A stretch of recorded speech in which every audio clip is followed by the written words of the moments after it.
আসসালামু আলাইকুম বন্ধুরা, কাবা ঘরের সংক্ষিপ্ত ইতিহাস। মসজিদুল হারাম পবিত্র কাবা ঘরের সৌদি আরবে মক্কা মুকাররমার মসজিদুল হারামে অবস্থিত। এটি মুসলমানদের কাছে তথা আমাদের কাছে সবচেয়ে পবিত্র এবং সম্মানের স্থান এবং নামাজের কেবলা। কাবা শব্দের অর্থ উঁচু। আরবিতে উঁচু ঘরকে কাবা বলা হয়।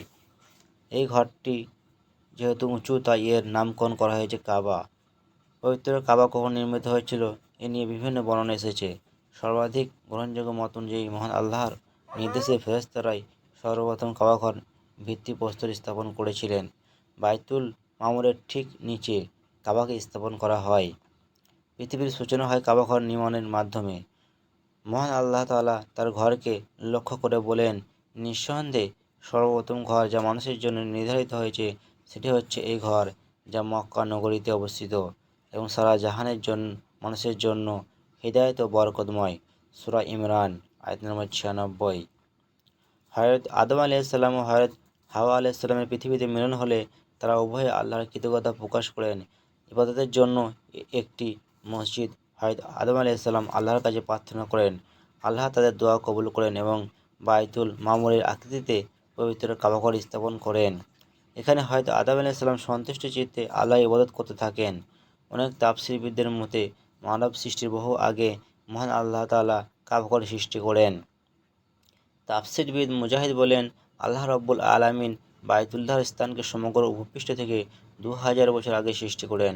মুসলিম শরীফে একটি হাদিসে হযরত আবু যর গিফারি হতে বর্ণনা হয়েছে, রাসূলুল্লাহ সাল্লাল্লাহু আলাইহি সাল্লাম তার একটি প্রশ্নের উত্তরে বলেছিলেন, বিশ্বের সর্বপ্রথম মসজিদ হলো মসজিদে হারাম, এরপরে মসজিদ হলো মসজিদে আকসা। মসজিদে হারাম নির্মাণের 40 বছর পর মসজিদে আকসা নির্মিত হয়। হযরত আদম আলাইহিসসালাম কাবাঘর আল্লাহর আদেশে পুনর্নির্মাণ করেন। এরপর বহুদিন অতিক্রম হলে শত শত বছর অতিবাহিত হলো। আল্লাহর বান্দারা কাবাঘর জিয়ারত করত, আল্লাহর কাছে হাজিরা দিত এই কাবাঘর সমবেত হয়ে। কাবাঘরের এসে মহান আল্লাহর পবিত্রতা ও অংশীদারহীনতা ঘোষণা দিত। এরপর হায়রত এভাবে চলতে চলতে দিন গত হতে থাকলো। এরপর হযরত শীস আলাইহিসসালাম কাবাঘর পুনর্নির্মাণ করলেন এবং দিন দিন একত্ববাদীর সংখ্যা বাড়তে থাকলো। এরপর কাবা শরীফ নির্মাণ বা পুনর্নির্মাণ করেন হযরত ইব্রাহিম আলাইহিসসালাম ও হযরত ইব্রাহিম আলাইহিসসালাম হযরত ইসমাঈল আলাইহিসসালামকে সঙ্গে নিয়ে কাবাঘর নির্মাণ ও পুনর্নির্মাণ করেন।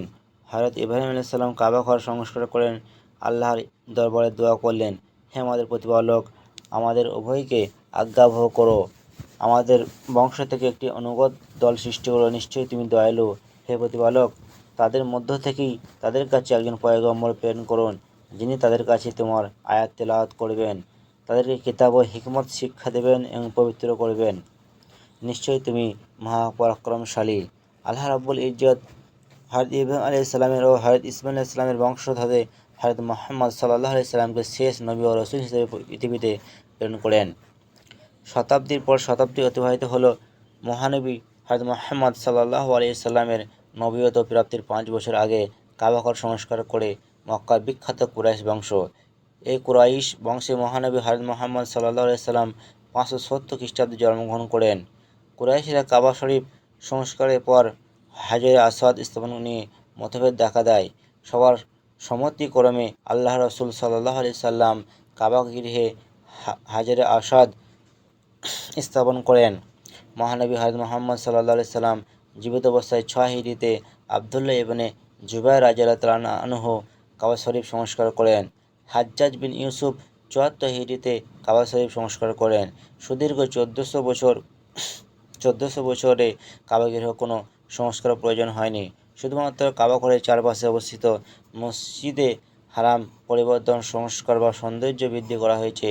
এরপর কাবা ঘর রক্ষণাবেক্ষণের দায়িত্ব নেয় সৌদি রাজপরিবার। সৌদি সরকারের প্রধান বাদশাহ কাবা শরীফের মোতাল্লির দায়িত্বে থাকেন। ইতিহাসে সর্বপ্রথম নির্মাণ থেকে সর্বশেষ সময় পর্যন্ত অনেকবার কাবা ঘরের সংস্কার সম্প্রসারণ হয়েছে। 1. সর্বপ্রথম কাবা ঘর ফেরেশতাগণ নির্মাণ করেন। 2. এরপর পুনর্নির্মাণ করেন যথাক্রমে হযরত আদম আলাইহিসসালাম। 3. হযরত শীস আলাইহিসসালাম। 4. হযরত ইব্রাহিম আলাইহিসসালাম। 5. আমালিকা সম্প্রদায়। 6. জুরহাম সম্প্রদায়। 7. কুসাই বিন কিলাম, আর মিজার সম্প্রদায় 9 মক্কার কুরাইশগণকে নিয়ে হযরত মুহাম্মদ সাল্লাল্লাহু আলাইহি সাল্লাম এ সময় তিনি হাজরে আসওয়াদকে বর্তমান স্থানে স্থাপন করেছিলেন। এরপর 64 হিজরিতে হযরত আব্দুল্লাহ ইবনে জুবাইর রাদিয়াল্লাহু আনহু, 74 হিজরিতে হাজ্জাজ বিন ইউসুফ এবং 12তম বার 1040 হিজরিতে উসমানিয়া খলিফা তুরস্কের বাদশাহ চতুর্থ মুরাদ।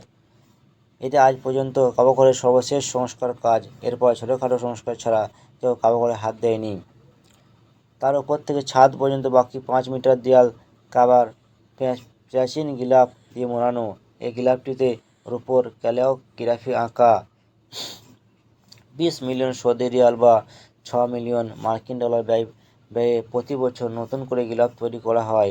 প্রত্যেক বছরে হজের দিনে 9 জিলহজ ফজরের পরই পরানো হয় নতুন গিলাফ।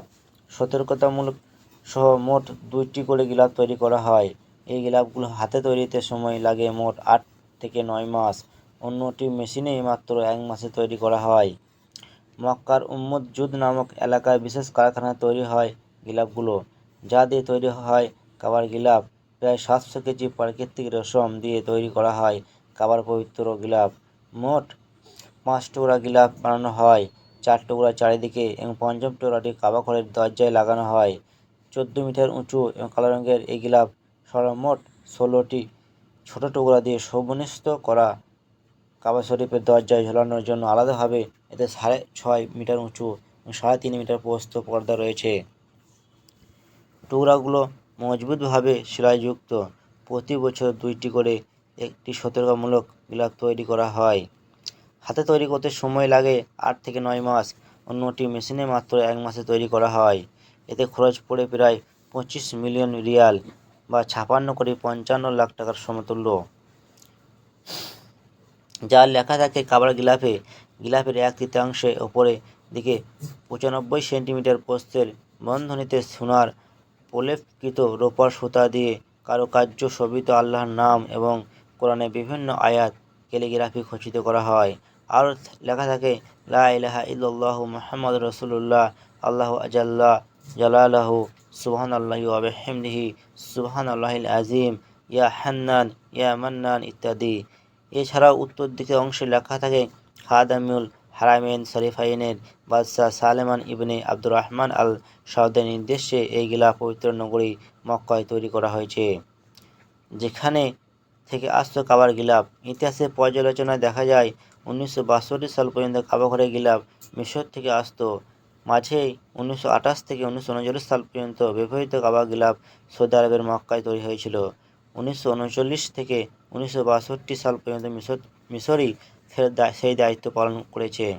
বর্তমানে সৌদি আরবে তৈরি হওয়া এই গিলাফ মিশরে অনুকরণ তৈরি হচ্ছে, যেখানে তৈরি করা হয় গিলাফ। 1977 সালে নতুনভাবে স্থাপিত মক্কা নগরী উম্মে জাওয়াদ নামে জায়গায় অবস্থিত অত্যাধুনিক কারখানার কাবাঘরের বাইরের ভেতরের গিলাফ তৈরি হয়।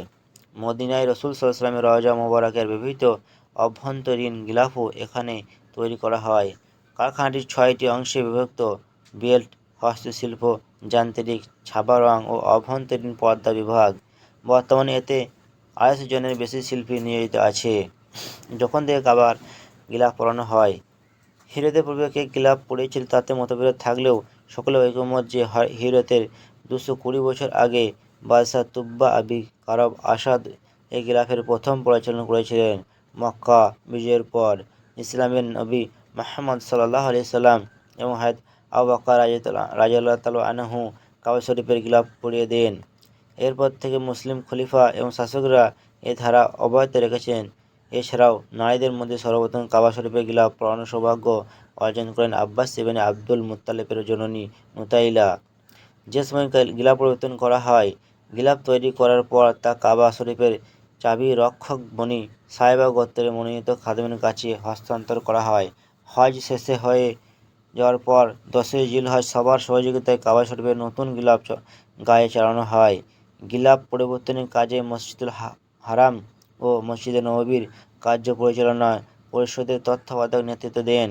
এ সময় সৌদি বাদশার প্রতিনিধিসহ দেশটির ঊর্ধ্বতন ও কর্মকর্তারা উপস্থিত থাকেন। পুরাতন গিলাফ ঠিকভাবে টুকরো টুকরো করে প্রতি বছর বিভিন্ন মুসলিম সরকার প্রধান ও গণ্যমান্য ব্যক্তিদের উপহার দেওয়া হয়। এদিকে প্রতি বছর হজের মৌসুমের পূর্বে পবিত্র কাবা ঘরের অভ্যন্তরভাগে জমজমে পানি দিয়ে ধৌত করার পর অতি মূল্যবান সুগন্ধি মেক্স ও আম্বার ও উদ ছিটানো হয়। সৌদি সরকারের প্রতিনিধি হিসেবে মক্কার সম্মানিত গভর্নরের নেতৃত্বে হারামাইনের ইমাম ও মুয়াজ্জিনের গ্রহণে এই পুরো কার্যক্রমটি পরিচালিত হয়। মাঝে মাঝে সেখানে উপস্থিত বিভিন্ন দেশের রাষ্ট্রপ্রধানগণও এই মোহিত কাজে অংশগ্রহণের সুযোগ পান।